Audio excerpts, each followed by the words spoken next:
Hello everyone, my name is Pink Julia, and I know I missed Monday's update. I've been going to college and stuff, and it's been really busy, and I just haven't had time to record. So I apologize for that. It's just all busy here, but I'm not gonna miss today's upload, so here we go. Seeing that I'm at a loss, the witch listens for the approaching soldiers, then she hugs me tightly and pulls something from her pocket. It's the bag of magic powder she used to escape the guards when we first met. Witchy throws the powder in the air, mutters a spell, and then... Ooh, pretty! The air around us flashes with a bright purple glow, and I lose my footing. For a moment, everything seems to freeze, and I feel a surge of nausea. When the smoke clears, Oh, what happened? Where are we? Oh, you're under the bridge. Quiet! We're under the bridge. Don't make a sound or you'll draw unwanted attention. Under the bridge? I look around. We're standing in water and mud, and our already ugly costumes are now completely ruined. But it doesn't really matter now.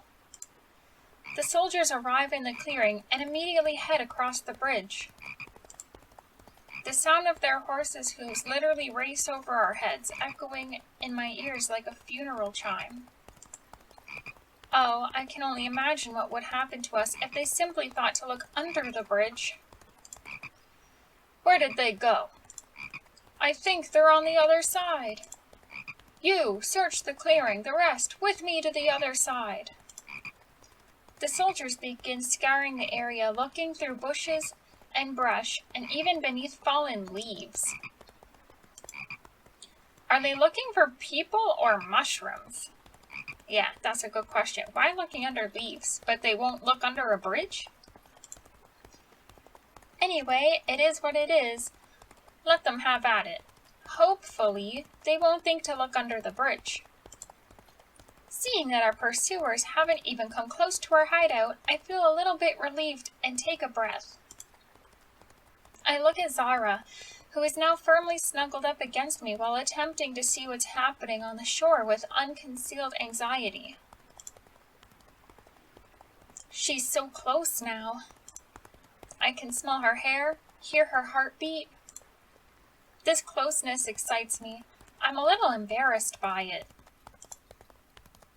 But I know that Zara now clings to me in desperation, like a drowning man grasping for a straw. It isn't out of affection, but simply because she is frightened. I try to think of something else, but again and again the thought returns to me. The witch's breasts are now pressing against me. The idea of which is very hard to ignore. Fortunately, the soldiers quickly grow tired of searching the clearing and realize that there's no place for us to hide or escape to except the other side of the lake, and so they decide to continue the search there. Wow, these soldiers are pretty bad. Sometime later, after the soldiers have finally disappeared into the distance, we wad back to shore. And the first thing we do is take off our soiled and wet clothing. Thankfully, we were far-sighted enough to wear our disguises over our regular clothes. Of course, they're also wet, but it's better than nothing. And not only are the priestess disguises now useless, but they're dangerous. Certainly every soldier in town will be searching for the two strange priestesses of Nerianne. But the other thing that worries me now is, how can I return home after all of this? I don't know how well the guardsmen were able to see my face, but I can't go back now. I am sure the guard at the gates have already been strengthened, and the forest is being searched by an entire troop of soldiers, or perhaps even more than a troop. I knew it was a bad idea to make those disguises ourselves. No, it wasn't, if we could just sew well. That's exactly why it was a bad idea, because we don't know how to sew. I knew nothing good would come of this. I should have put the kibosh on this idea in the very beginning. Now we're stuck here lurking in the forest while the guards search for us. All I asked you to do was help me get through the gate.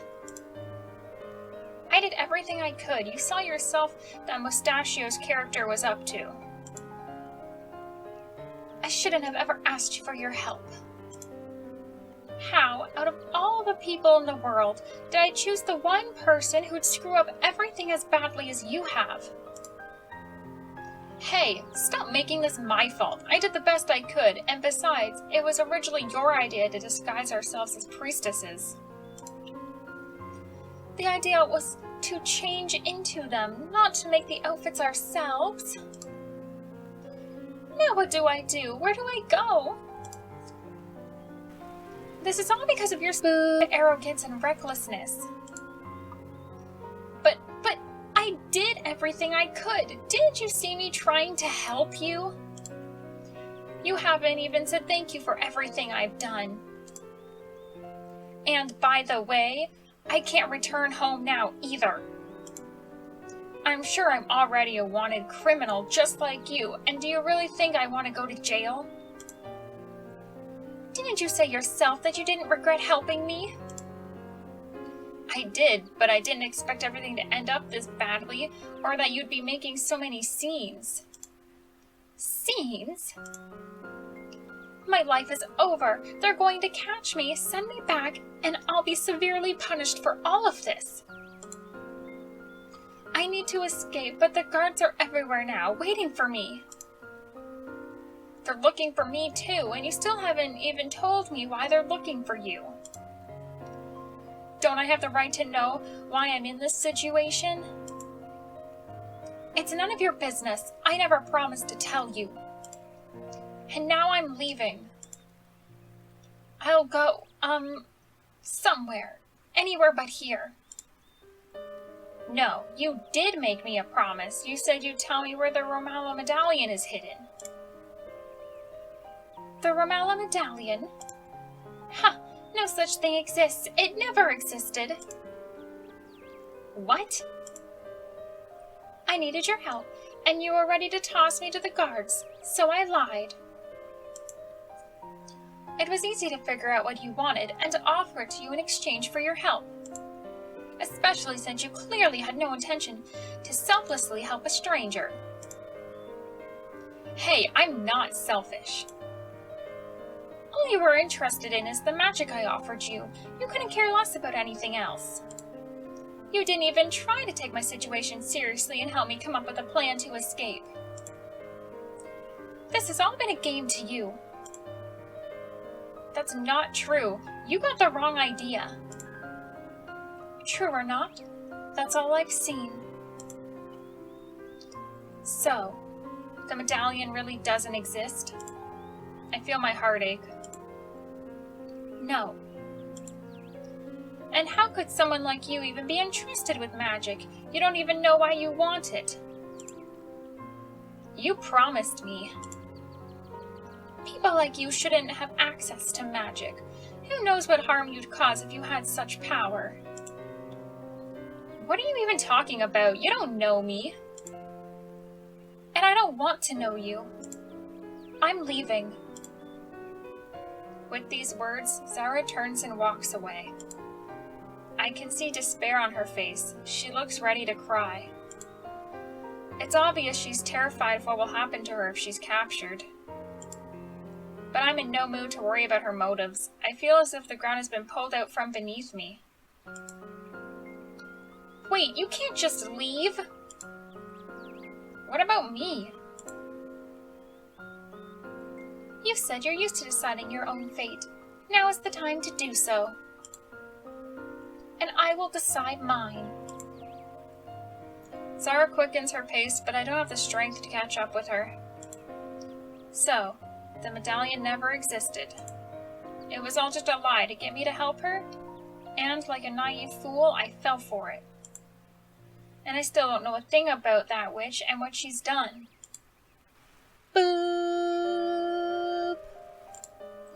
She used me. She never trusted me, and I had hoped for something better. All my dreams are now ruined, turned to dust, but why? I guess I wanted too much, and I was too naive about it.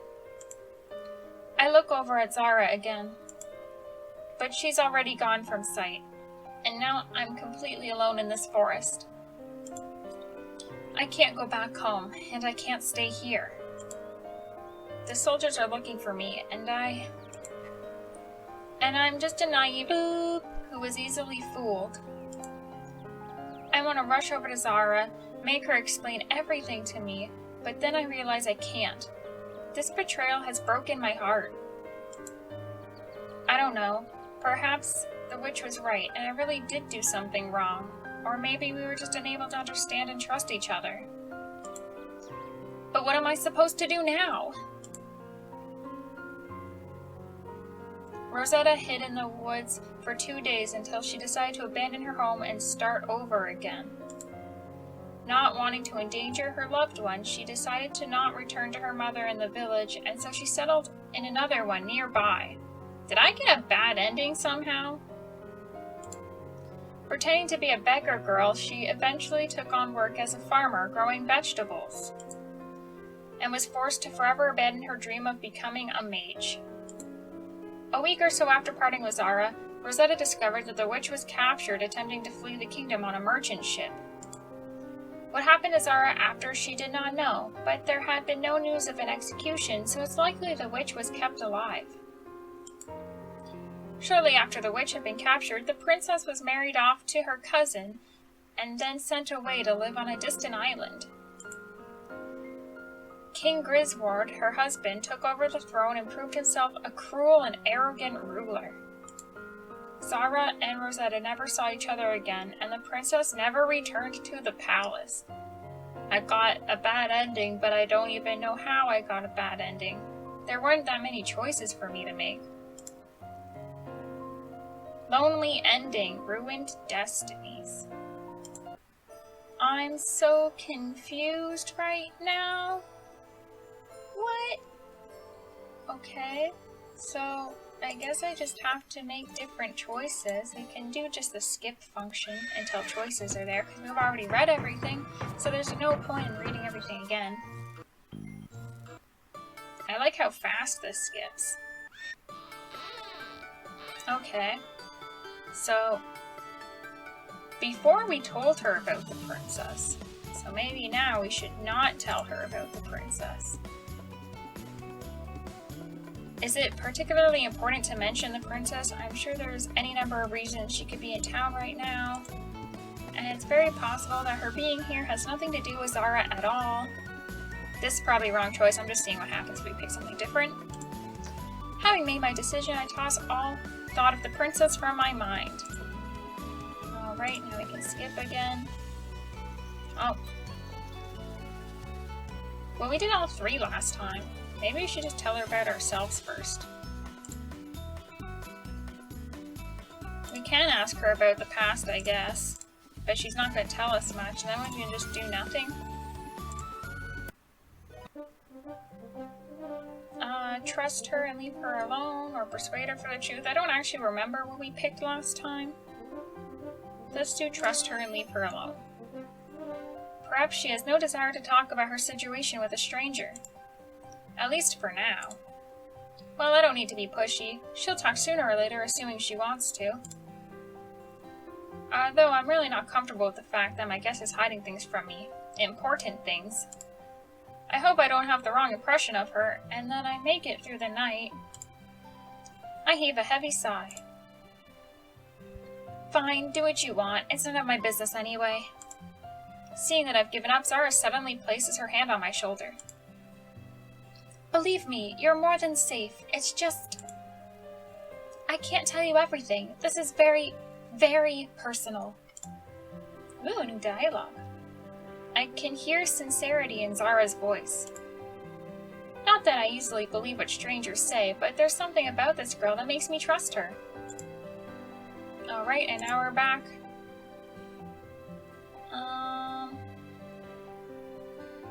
I said I wanted to help her before, but she didn't believe us. But I think I'm going to help again. And we'll see if we get anything else that changes. Oh, so the princess is going to marry Lord Griswold? Isn't that her cousin? We didn't know that before. Although that kind of stuff happens all the time in royal families. But why would a princess be off looking for a lover if she has an upcoming wedding? Wow, Zara really pulled the wool over my eyes. Interesting. I need to know the truth, whether Zara wants to or not. She's going to tell me everything.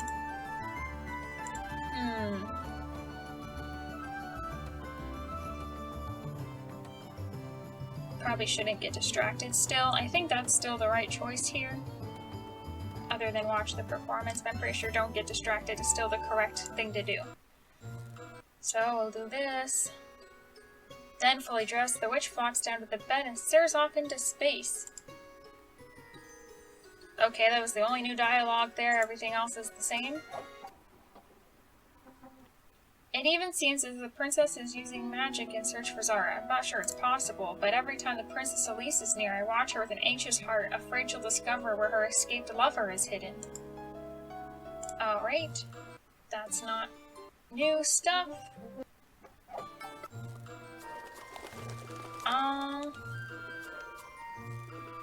Last time we waited and it worked out for us, so I think if we try to drive it away we get caught. So I'm just gonna do the same thing as I did before with the pigeon. Here's this stuff. Oh, I got the same ending. I'll try one more time to see if we can get something different. But if I can't, then I guess this video's gonna end a little earlier than usual. So let's see. Let's tell her. And then let's just tell her about ourselves and then do nothing. And then we'll trust her. And then we'll say, I want adventure. Why would I regret it? You asked for help, and I agreed. I mean, it's not exactly like I've been busy after getting banned from the academy. And I love adventures. Besides, I already shut the door on myself and I failed to turn you over to the guards. I said I'd help you, and that's exactly what I'm going to do. It's my decision, after all, for good or for bad. Has it ever occurred to you that I might be unworthy of your help? Why? Have you done something horrible? Zara looks at me in the eye and then, without hesitation, says, I don't know. I mean, I haven't killed or hurt anyone, but... You see, there's nothing to worry about. The girl looks at me with doubt in her eyes, but after a few moments, she nods and smiles. Alright. That seemed to go pretty well. Let's just watch the performance since nothing else seems to work. Really, what harm would it be if I just took a little peek at the performance? Having made my decision, I head toward the crowd near one of the tents. Pushing aside anyone who dares to stand in my way, I draw close to the makeshift stage. I found myself enthralled by a vortex of color and sound. Ooh, pretty. Two young girls in colorful skirts dance to the catchy melody that the musicians rhythmically play. Their puffy skirts twirl like colorful whirlwind, and I can see their long dark legs peek out from time to time. Wait, they kind of look like Zara. Maybe doing the performance gives me a better idea to do this instead of the priestess thing? Maybe that was my whole problem? We'll see anyway. The performers smile flirtatiously at the crowd, their dark eyes glittering like diamonds from the king's crown. I watch the spectacular display with great delight, and can hardly keep myself from dancing to the simple melody along with them. One dance follows another, but the girls don't seem to tire at all. Then other performers begin to sing, and I can do nothing but stay and listen to their song. Even though I can barely understand what they're about, I've always enjoyed listening to songs from far-off lands. There's something fascinating in listening to foreign languages. Not being able to understand it only makes it that much more alluring and mysterious. I continue to enjoy the performance. Flashing skirts, joyful music, melodic voices, all of it creates a uniquely festive atmosphere. The clock tower strikes noon and it startles me. It only seemed like I'd been here for a few moments. Wait, is it noon already? But I only just got here. Oh, I'd gone out to buy breakfast. It's already lunchtime. Zara's gonna be furious. Boop. I'm going to have to come up with a believable excuse as to why I'm so late. But more importantly, I haven't even searched for the fabric we need.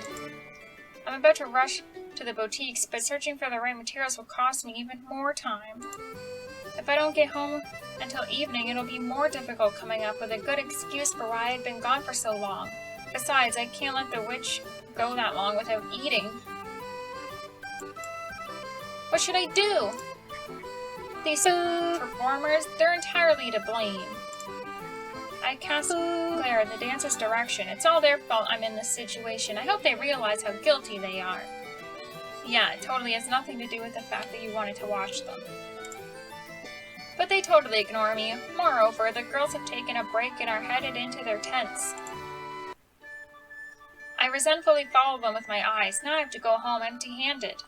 But this means we'll get a different plan, probably. But then a crazy idea hits me. What if Zara dresses as one of those dancers? I bet you wouldn't be able to tell the difference. I'd look out for a place wearing such an outfit. But Zara, that's my thought exactly. Zara looks a lot like those girls.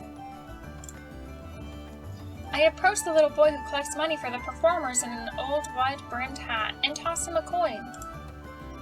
Then I casually ask how long the performers will be in town. The boy tells me they're here a few more days, then on the day of their departure they'll leave through the northern gate at dawn. Grateful, I pat the boy on the head. What can I say? Even a chatterbox like myself can be a great spy. Anyway, that would be a great way of getting out of town unnoticed. Man, imagine if I just watched the performance the first time. We'll just be the same outfit and dancing girls wear and some gold to negotiate with the leader of the performance troupe. Then we'll just have to wait until they depart and leave town together. The guards won't suspect a thing. I doubt they'd keep record of each wandering artist that visits, let alone a pair of them. It's decided then. I'll try to barter with these girls for some of their rags. I'm sure they have spares. Besides, I doubt they'll refuse a coin or two. With nothing to lose, I rush toward the dancers who are standing off to the side, joking with each other. A few minutes of haggling later, I now have my hands on a pair of dancers' outfits. But the best news is that I convinced their boss to take Zara and me along with them when they leave town. Once outside the gate, I'll pay him a few coins for help and then we'll be on our way. Zara and I will then go our separate ways once she tells me where the medallion is hidden. Then I'll change out of the dancer's outfit and return home. This is a great plan. I'm certainly clever, aren't I? I always seem to find a way out of bad situations. I try to ignore the fact that it's my fault I'm in this situation in the first place. There's no sense in beating myself up over a minor slip-up. Encouraged by my success, I head home while trying to think of how to explain the sudden change of plans to Zara. Hopefully, she'll understand. Well, now that that's taken care of, I hope Zara realizes this new plan is no worse than the old one. Honestly, in some ways, it's better. Believe me, if you knew what I knew, this is definitely a better plan. Now we won't have to spend so much time making those stupid disguises. Happy with how well everything turned out, I head home. Opening the door to my little slice of peace and quiet, I stop on the threshold and begin thinking again. I hope the witch isn't too upset that I scrapped our plan for one of my own. The idea is really good after all. Scratching my head to help me think better, I finally decide that Zara needs to accept this new plan and be done with it. And with that, I'm going to save here, and that's all the time we have for this episode. So thank you so much for watching, and I will see you next time. Bye!